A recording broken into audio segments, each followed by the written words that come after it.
13வது வசனம் இப்படி எழுதப்பட்டிருக்கு. தேவதி எழுந்தருளி சீயோனுக்கு இறங்குவீர், அதற்கு தயை செய்யும் காலமும் அதற்கு குறித்த நேரமும் வந்துச்சு அப்படின்னு சொல்லி அங்கே ஆவியானவர் எழுதி வைத்திருக்கிறார். சங்கீதம் 102:13 ஆண்டவர் குறித்த நேரம் வந்துருச்சு, ஆண்டவர் தயவு செய்கிற நேரம் வந்துருச்சு, காலம் வந்துருச்சு அப்படின்னா கர்த்தர் என்ன செய்கிறாருன்னா, நம்மகிட்ட பக்தி இல்லைனாலும் அல்லது நம்மகிட்ட எந்த வகையான ஆயத்தம் தகுதி இல்லைனாலும் அவர் தன்னுடைய இரக்கத்தினாலே அவர் எழுந்தருளுகிறார். ஏன்னா அவருக்கு நம்மளுக்காக அவர் காத்து கிடக்கா, எப்படியாவது இந்த அதிசயத்தை உங்களுக்கு செய்யணும், எப்படியாவது இந்த நன்மையை உங்களுக்கு காண்பிக்கணும். அப்போ அந்த அதிசயத்தை பெற்றுக்கொள்வதற்கும் அந்த நன்மையை அனுபவிப்பதற்கும் நாம் மனதளவிலையும் சரி அல்லது இருதயத்தின் அளவிலும் நாம் ஆயத்தம் இல்லாத போது அவர் என்ன செஞ்கிறார்னா, அவருடைய இரக்கத்தை காண்பிப்பதற்காக அவர் அதிசயம் செய்ய ஆரம்பிக்கிறார். வேத புஸ்தகத்தில் நாம் எல்லாம் அறிந்திருக்கிறோம், 38 வருடமாக ஒரு மனிதன் ஆண்டவரை தேடாமல் என்ன செய்கிறான், அதிசயத்தை தேடுறான். யோவான் 5ஆம் அதிகாரத்தில் போட்டிருக்கு. அவன் ஆண்டவரை தேடலை, ஆனால் அதிசயத்தை தேடுறான். இயேசுவை குறித்து அவன் கேள்விப்பட்டது மாதிரியே தெரியல, இயேசுவை குறித்து அவன் விசாரித்தது மாதிரியும் தெரியல. பார்த்தீங்கன்னா 2 குருடர்கள் இயேசுவை குறித்து கேள்விப்பட்டவங்க இருக்கிறாங்க. 12 வருடமாக பெரும்பாடுள்ள ஒரு பெண் இயேசுவை குறித்து கேள்விப்பட்டிருக்கிறாங்க. யவீரு என்கிற பெரிய தலைவன் இயேசுவை குறித்து கேள்விப்பட்டிருக்கிறான். 38 வருடமாக தனிக்கு ஒரு ஆலயத்துக்கு பக்கத்தில் இருக்கிற மனிதன், இவனுக்கு இயேசுவை குறித்து கேள்விப்படணும்னு ஆசை கிடையாது, ஆனால் அதிசயத்தை மட்டும் என்ன செய்யணும், பெற்றுக்கொள்ளணும்னு அவனுக்கு ஆசை. ஆனால் அப்படிப்பட்ட மனிதன் தொடர்ந்து அதிசயத்தை எதிர்பார்க்கிறான். ஆண்டவரே வந்தால் கூட அவனுக்கு ஆண்டவரை அறிந்து கொள்ளக்கூடிய அளவுக்கு அவனுக்கு மனநிலை இல்லை. 38 வருடமா போகிற மனிதர்களை எல்லாம் நோக்கி பார்க்குறான், கலக்குகிற குளத்தை நோக்கி பார்க்குறான், தேவதூதன் இறங்கி வருகிறத பார்க்குறான். ஆனாலும் இவன் வாழ்க்கையில் எதிர்பார்க்கிற அதிசயம் நடக்கவே இல்லை. இவன் அதிசயத்தை மட்டும் எதிர்பார்த்துக்கிட்டே இருந்தான். ஆனால் ஆண்டவர் பாருங்க, அந்த மனுஷனுடைய தவிப்பை பார்க்கிறார், அந்த மனுஷனுடைய முயற்சியை பார்க்கிறார், அந்த மனுஷன் போராடுகிறத பார்க்கிறார். அந்த இடத்துல பார்த்தீங்கன்னா அப்படிப்பட்ட சூழ்நிலையில் ஆண்டவர் இதுக்கு மேலே இவன் வாழ்க்கையை இப்படி விட வேண்டாம், அவன் நம்மளை தேடுறானோ தேடலையோ, அவன் நம்ம நேசிக்கிறானோ நேசிக்கலையோ, நம்மை நோக்கி கூப்பிடுகிறானோ கூப்பிடலையோ, அவன் வாழ்க்கையில் போய் ஒரு அதிசயத்தை செய்வோம். இயேசுவே அவனிடத்துல இறங்கி போகிறான், இயேசுவே இறங்கி போகிறான்.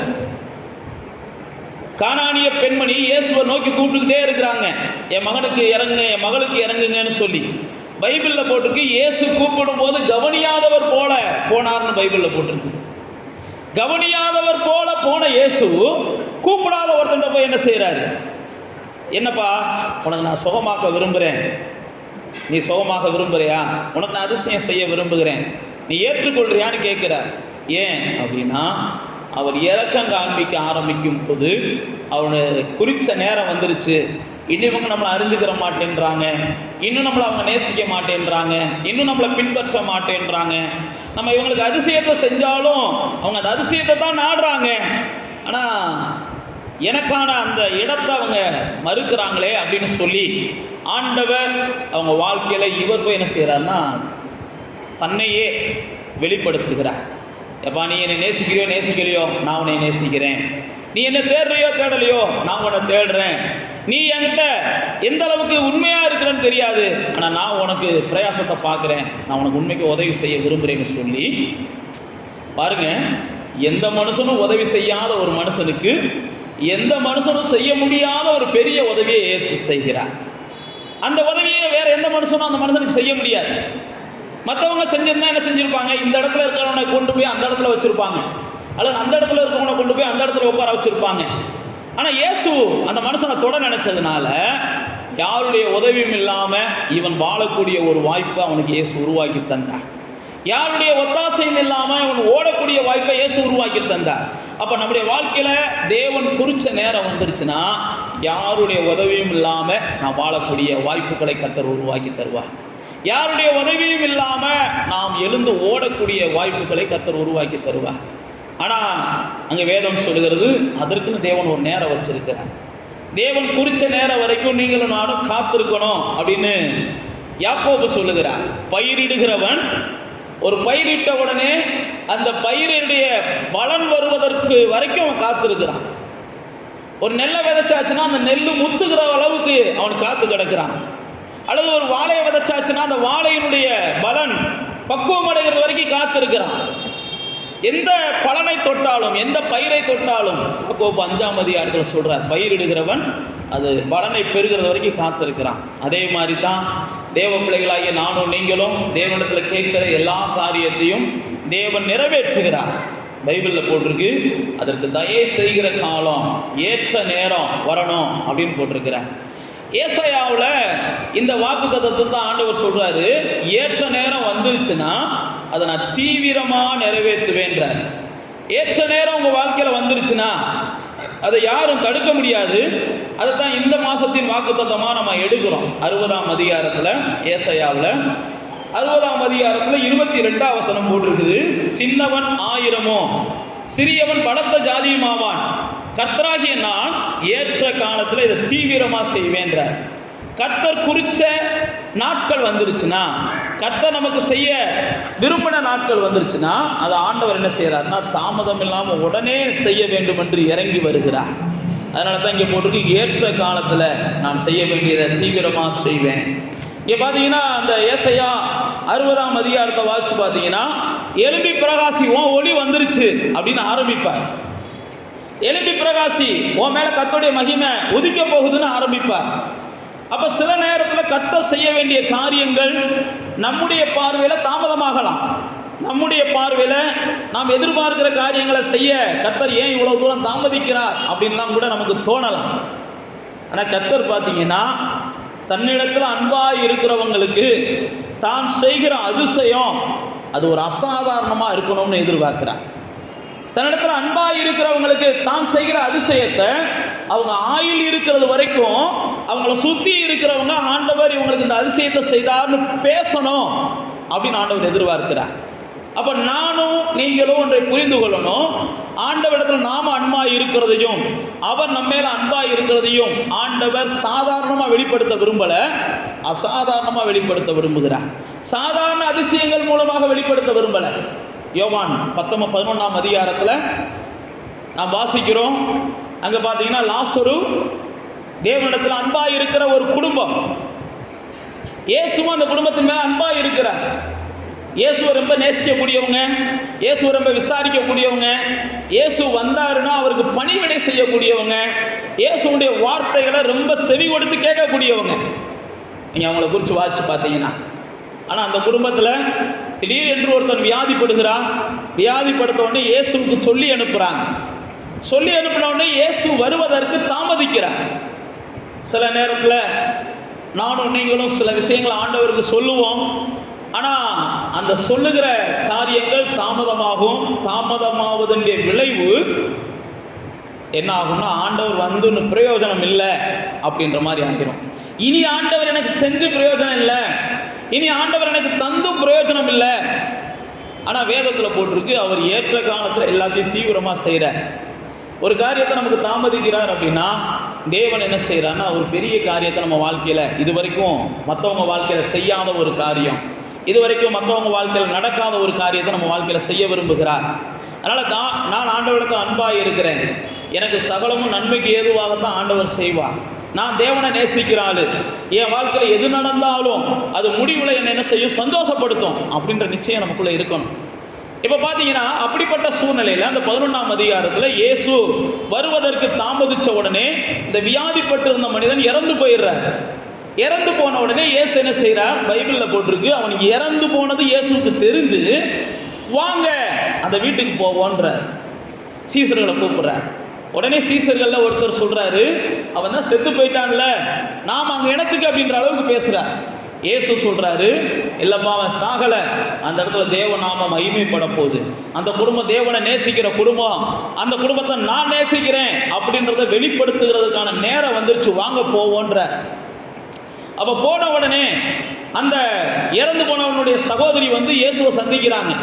சந்திச்சு, ஆண்டவரே நீங்கள் முன்னாடியே வந்திருக்கலாம், ஏன் லேட்டாக வந்தீங்கன்னு கேட்குறாங்க. ஆண்டவரே எல்லாம் முடிஞ்சு போச்சு, இப்போ ஏன் வந்தீங்கன்ற மாதிரிலாம் பேசுகிறாங்க.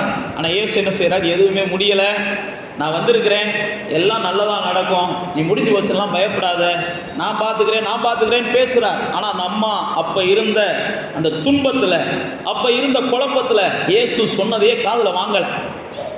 அப்போ இயேசு என்ன செய்கிறாருன்னா, இன்னொரு அம்மா வீட்டில் இருக்கும், அந்த அம்மாவையாவது வர சொல்லுன்றார். 2 சகோதரிகள், அந்த அம்மா வர்றாங்க, அந்த அம்மாவும் இயேசுகிட்ட இப்படியே தான் பேசுகிறாங்க. இயேசு உடனே அந்த அம்மாவே என்ன செய்கிறாரு, அம்மா விசுவாசினா தேவனுடைய மகிமை என்ன செய்வ பாப்ப, நீ விசுவாசி, நடந்துருச்சு, இது நடந்துருச்சு, அது நடந்துருச்சு, அவ்வளோதான், செத்து போயிட்டான், முடிஞ்சு போச்சு, இனி வாய்ப்பில்லை, இப்படியே பேசாத. நான் வந்திருக்கிறவர் எதையும் செய்யக்கூடியவர். உன் வாழ்க்கையில் எந்த திருப்பத்தையும் ஏற்படுத்துவேன், எந்த மாற்றத்தையும் ஏற்படுத்துவேன். உனக்கான நேரத்தில் நீ என்னை எதிர்பார்த்த, உனக்கான நேரத்தில் நான் வரலை, ஆனால் எனக்கான நேரத்தில் நான் வந்திருக்கிறேன், நீ என்னை தடை பண்ணாத அப்படின்னு ஆண்டவர் அவர்கிட்ட பேசுவார். உடனே அந்த அம்மாவை பார்த்து சொல்லுவார், எங்கே அவனை வச்சுருக்கிறீங்க, எந்த இடத்துல புதைச்சிருக்கீங்க, வாங்க போவோம் அப்படிம்பார். வேதத்தில் போட்டிருக்கு. அந்த அம்மா சொல்லுவாங்க, 4 நாள் ஆச்சு, நாரி போயிருக்கோம் அப்படின்றலாம் பேசுவாங்க. இயேசு என்ன செய்வார்னா, அந்த இடத்துல போய் அந்த கல்லறையை பார்த்து பேசுவார். லாசருவே, நீ வெளியில் வா. அப்போ சில நேரத்தில் நம்முடைய வாழ்க்கையில் பெரிய காரியங்களை காண்பிப்பதற்காகவே சில தடைகளை கர்த்தர், சில தாமதங்களை கர்த்தர் கண்டுகொள்ளாமல் இருப்பார். நீங்களும் நானும் ஒன்றை புரிந்து கொள்ளணும். கர்த்தர் என் வாழ்க்கையை தாமதிக்கிறது என்னை அலட்சியம் பண்ணுவதற்கு அல்ல. கர்த்தர் என்னுடைய வாழ்க்கையில் தாமதிப்பதற்கு ஒரு காரணம், நான் ஆண்டவருடையவன் என்பதை இந்த உலகத்தில் இருந்து மற்றவங்களுக்கு வெளிப்படுத்துவதற்காக. நான் ஆண்டவரை நேசிக்கிறவன் என்பதை மற்றவங்களுக்கு வெளிப்படுத்துகிறதற்காக. அதனால கர்த்தர் எனக்கு தருகிறதை ஒரு சிறப்பானதாக தருகிறார். கர்த்தர் எனக்கு தருகிறதை பெரிதானதாக தருகிறார். ஆனால் கர்த்தர் அவருடைய நேரத்தில் எனக்கு தருகிறார்.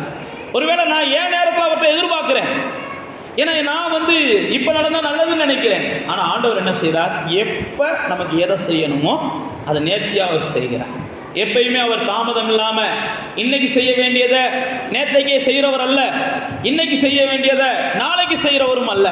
இன்னைக்கு செய்ய வேண்டியதை இன்னைக்கே செய்கிறவர் தான் நம்முடைய தேவன். சில நேரத்தில் நம்ம கூப்பிட்டு சோர்வடையலாம். அந்த கானானிய பெண்ணை சொன்ன பாருங்க, அந்த அம்மா கூப்பிடுறாங்க, கூப்பிட்டும் இயேசு கடந்து போகிறார். இயேசு கடந்து போன உடனே பைபிளில் போட்டிருக்கு, மற்றவங்க சொல்கிறாங்க, இயேசுடைய சீடர்கள் சொல்கிறாங்க, அம்மா ரொம்ப கத்துறாங்க, ரொம்ப கூப்பிடுறாங்க, ரொம்ப வேதனையில் இருக்கிறாங்க, ரொம்ப பிரச்சனையில் இருக்கிறாங்க, ரொம்ப போராட்டத்தில் இருக்கிறாங்க. இயேசு, அந்த அம்மா உண்மைக்கே என்னை கூப்பிடுறாங்க, எனக்கு உண்மைக்கே என்னை கூப்பிடுறவங்க வாழ்க்கையில் நான் எவ்வளவு பெரிய அதிசயத்தை செய்கிறேன்னு நீங்கள் பாருங்கன்னு சொல்லி எல்லார் காது கேட்கவும் அவர்களை கூப்பிட வைத்துட்டு எல்லார் கண்களுக்கு முன்பாகவும் ஒரு பெரிய அதிசயத்தை செய்கிறார்.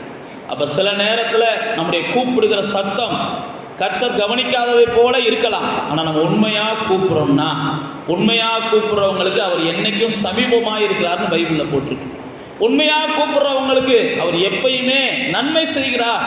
உண்மையாக கூப்பிட்றவங்க பரிபூர்ணமான ஆசீர்வாதங்களை பெறுகிறார்கள். அப்போ தேவ பிள்ளைகளாகிய நீங்களும் நானும் தேவனை உண்மையாக கூப்பிடுகிறோம்.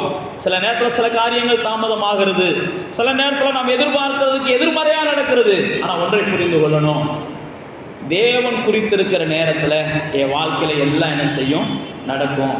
தேவன் குறித்திருக்கிற நேரத்தில் எனக்கு கிடைக்க வேண்டியதெல்லாம் கிடைக்கும். தேவன் எனக்கு தர விரும்புகிற நேரத்தில் அவர் என்னுடைய பக்தியை பார்க்கறது இல்லை. தேவன் எனக்கு தர விரும்புகிற நேரத்தில் அவர் என் விசுவாசத்தை பார்க்கறது இல்லை. தேவன் எனக்கு தர விரும்புகிற நேரம் வந்துருச்சுன்னா அவர் உடனே தேடி வந்து யாரை கொண்டாகிலும் எனக்கு செய்ய வேண்டியதை என்ன செய்கிறார், நிச்சயம் செய்கிறார். அதனால் கர்த்தருடைய நேரம் வருவதற்காக நான் பொறுமையோடு கூட என்ன செய்யணும், காத்திருக்கணும். கர்த்தருடைய நேரம் வரும் வரைக்கும், கர்த்தர் எனக்காக செய்ய வேண்டிய நேரம் வருகிறது வரைக்கும் நானும் நீங்கள் கொஞ்சம் அமைதியாக இருந்தோம்னா ஏற்ற நேரத்தில் அவர் செய்ய வேண்டியதை தீவிரமாய் செய்வார்னு போட்டிருக்கு. தேவன் குறித்த காலம் இதுதான். அப்போ தேவ பிள்ளைகளே, இந்த 2026 தேவன் உங்களுக்கு குறித்த காலம் அப்படின்றத முதல் நீங்கள் புரிந்து கொள்ளணும். தேவன் உங்களுக்கு தயவு செய்கிற காலம் அப்படின்னு நீங்கள் புரிந்து கொள்ளணும். இதுவரைக்கும் 2025 ஆண்டுகள் வரைக்கும் சில விஷயங்கள் உங்கள் வாழ்க்கையில் நீங்கள் எதிர்பார்த்தது நடக்காமல் இருந்திருக்கலாம். சில விஷயங்களுக்கு நீங்கள் காத்திருந்து சோர்வடைஞ்சிருக்கலாம். ஆண்டவர் இந்த ஆண்டு நமக்கு சொல்லுகிற ஒரு வாக்குத்தத்தம் தான், இது ஒரு குறித்த காலம். உங்களுக்கு நிகழ வேண்டியதெல்லாம் நிகழப் போகிறது, உங்களுக்கு கிடைக்க வேண்டியதெல்லாம் கிடைக்கப் போகிறது, உங்களுக்கு திறக்க வேண்டிய வாசல்கள் எல்லாம் திறக்கப் போகிறது, உங்களுக்கு நடக்க வேண்டிய அதிசயங்கள்லாம் நடக்கப் போகிறது. 4 பேருக்கு முன்னாடி நீங்களும் நிமிர்ந்து வாழ்வதற்கான வாசல்களை கர்த்தர் உருவாக்க போகிறார். நீண்ட நாளாக காத்திருந்த வாசல்களை கர்த்தர் திறக்க போகிறார். நீண்ட நாளாக உங்கள் மேல இருந்த அழுத்தங்கள் மாறப்போகிறது. நீண்ட நாட்களாக நீங்கள் மீள முடியாமல் இருந்த காரியங்களிலிருந்து நீங்க மீள போகிறீங்க. உங்களுடைய கட்டுக்களையும் கர்த்தர் உடைத்து உங்களுக்கு புதிய வாசல்களை திறக்க போகிறார். ஏனென்றால் இது குறித்த நேரம். கர்த்தர் உங்களுக்கு நன்மை செய்யும்படி இது குறித்த நேரம். கர்த்தர் உங்களை விடுதலையாக்கும்படிக்கு கர்த்தர் குறித்த நேரம். கர்த்தர் உங்களை உயர்த்தும்படிக்கு இது குறித்த நேரம். கர்த்தர் உங்களை ஆசீர்வதிக்கும்படிக்கு இது குறித்த நேரம். இதையெல்லாம் செய்வதற்கு அவர் தம்முடைய தயவையும் அவர் தம்முடைய இரக்கத்தையும் நம்முடைய வாழ்க்கையில வெளிப்படுத்துகிறார். அதற்காகத்தான் அவர் எழுந்தருளுகிறார் அப்படின்னு சங்கீதக்காரர் சொல்லுகிறார். நீங்கள் சங்கீதம் 102 வீட்டில் போய் வாட்சி பார்த்தீங்கன்னா அந்த சங்கீதத்தை ஆரம்பிக்கும் போது அந்த பிராக்கெட்டில் போட்டிருக்கோம், இது நான் துயரத்தோடு கூட தேவ சமூகத்துக்கு வருகிற சங்கீதம்னு போட்டிருக்கோம். நான் வேதனையோடு கூட தேவ சமூகத்துக்கு வந்து விண்ணப்பிக்கிற சங்கீதம் அப்படின்னு அதில் எழுதியிருக்கும். அதுக்கப்புறம் ஒரு சில வசனங்களை வாட்சி பார்த்தீங்கன்னா 10 வசனங்கள் வரைக்கும், ஆண்டவரே எனக்கு பயங்கர வேதனையாக இருக்குது, நான் மரித்தால் நல்லா இருக்கும்னு தோணுது, எனக்கு தொடர்ந்து பிரச்சனைகளா இருக்கு, எல்லாரும் என்ன நிந்திக்கிறாங்க, எல்லாரும் என்ன பரிகாசம் பண்றாங்க, எல்லாரும் என்ன காயப்படுத்துறாங்க, எல்லாரும் என்ன வேதனைப்படுத்துறாங்க அப்படின்னு சொல்லி அந்த 10 வசனங்கள் பேசுவார். 11 வசனங்களுக்கு மேலதான் ஆண்டவரே 10வது வசனம் வரைக்கும் அவர் அதான் சொல்லுவார், நாங்கள்லாம் நிலையற்றவங்க ஆண்டவரே, வாழ்றது கொஞ்ச நாள் தான் வாழ போறோம், நாங்கள் நிம்மதியாக வாழ்றதுக்கு உதவி செய்யுங்கப்பா, நாங்கள் சமாதானமாக வாழ்றதுக்கு உதவி செய்யுங்கப்பா அப்படின்னு பேசிட்டு தான் இந்த 11வது வசனங்கள்ல இருந்து என்ன செய்வார், நீங்க தான் மாறாதவர், நீங்க தான் நிலையானவர், நீங்க தான் என்னன்னைக்கு நித்தியமானவர் அப்படின்னு சொல்லிட்டு தான் அந்த 13வது வசனத்துல சொல்லுவாரு, எழுந்தருளி எனக்கு இரக்கம் செய்து, நீ குறிச்ச காலம் வந்துருச்சு, நீ நியமிச்ச நேரம் வந்துருச்சு, எனக்கு என்ன செய்யுங்க, அதிசயத்தை காண்பீங்கப்பான்னு கேட்பார். கர்த்தர் அவனுடைய வாழ்விலே அதிசயத்தை அதுக்கப்புறம் செய்கிறத அந்த சங்கீதத்திலே நீங்கள் வாசிக்கலாம். என் தலைமுறைகள் கர்த்தரை சேவிக்கும் அப்படின்பா. அதே சங்கீதத்தில் தான் என்னுடைய சந்ததிகள்லாம் கர்த்தருக்கு சொந்தமாக இருக்கும்னு சொல்லுவான். குறித்த நேரத்தில் தேவன் நம்மளுக்கு தயவு செய்ய வேண்டிய காலத்தில் நிச்சயமாகவே கர்த்தர் தயவு செய்கிறார். யோசேப்புடைய வாழ்க்கையில் பார்க்கிறோம், அவனுக்கு குறித்த நேரம் வருகிறது வரைக்கும் அவனுடைய கனவு நிறைவேறாமே இருந்துச்சு. குறித்த நேரம் வந்தபோது கர்த்தர் அவனுக்கு கனவை ஒரே நாள் இரவுல நிறைவேற்றினார். அதிக நாள்லாம் அவன் காத்திருந்தான், கிட்டத்தட்ட ஒரு 13 ஆண்டுகள் அவன் காத்திருந்தான். அவன் தேவனிடத்தில் கனவை பெற்று 13 ஆண்டுகள் காத்திருந்தான்.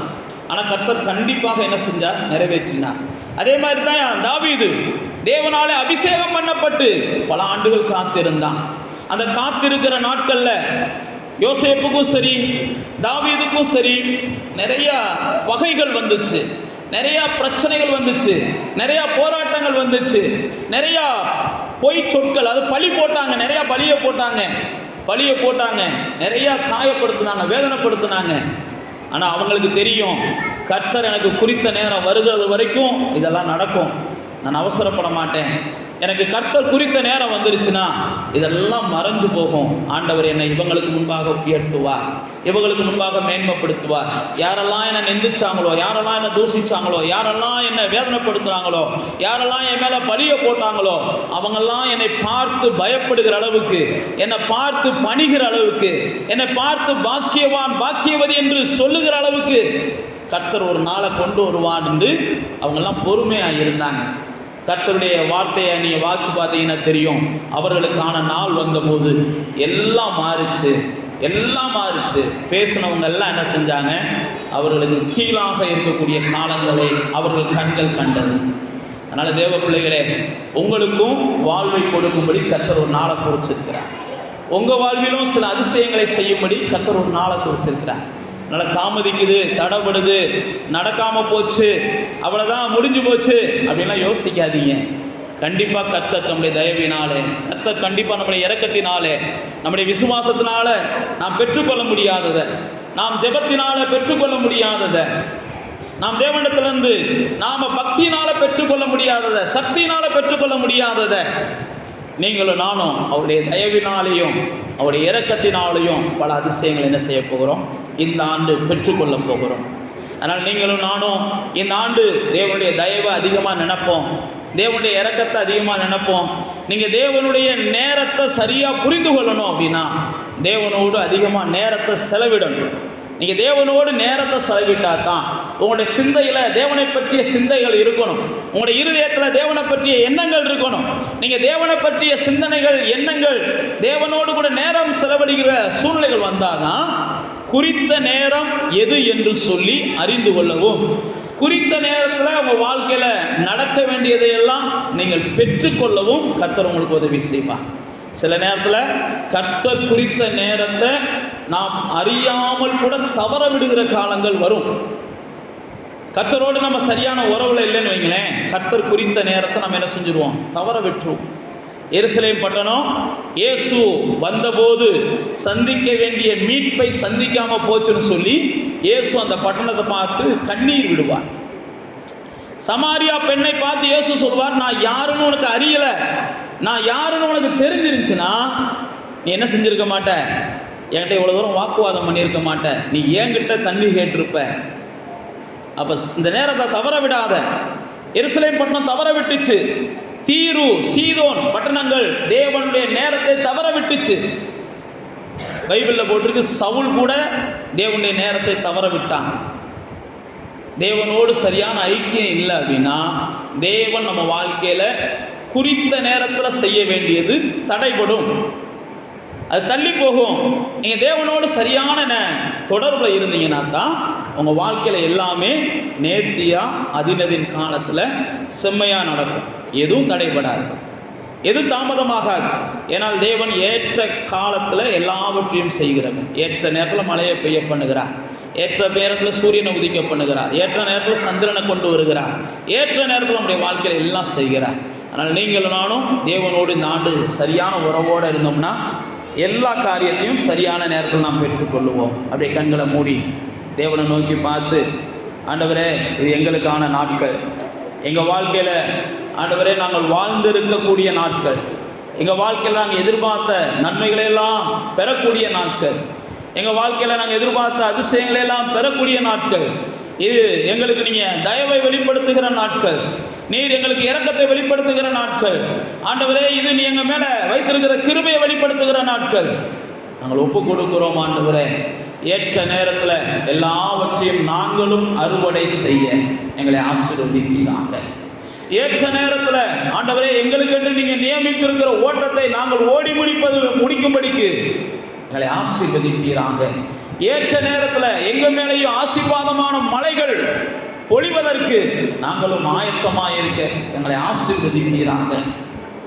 நாங்களும் உம்மிடத்தில் வாஞ்சையாக இருக்க, நாங்களும் உம்மிடத்தில் பற்றுதலாக இருக்க, நாங்களும் ஆண்டவரே உம்மோடு கூட இணைந்த கொடிகளாக இருக்க, நாங்களும் உம்ம மேலே கட்டப்பட்ட கட்டிடங்களாக மாளிகைகளாக இருக்க, ஆண்டவரே எல்லா சூழ்நிலையிலையும் உம்மை நினைக்கிற நினைவுகளை இந்த ஆண்டு நாங்கள் வைத்துக்கொள்ள, உமக்கு பிரியமான காரியங்களை அதிகமாய் நாட, உமக்கு பிரியமற்றவைகளை நாங்கள் தவிர்க்க, உம்முடைய அன்பை அதிகமாய் நாங்கள் சம்பாதிக்க, உம்மிடத்தில் அதிகமாய் நாங்கள் அன்பு கூற, உம்முடைய ஆசீர்வாதங்களை பெற்று இந்த பூமியில் தேவனாலே பெரிய அதிசயங்களை பெற்ற ஜனங்களாக சந்ததிகளாக நாங்கள் வாழ்ந்திருக்க ஆண்டவர் தாமே எங்களுக்கு கிருபை பாராட்டுவீராகப்பா. ஆண்டவரே இந்த புதிய ஆண்டில் வந்திருக்கிற ஒவ்வொருவரையும் கர்த்தர் ஆசீர்வதிங்க.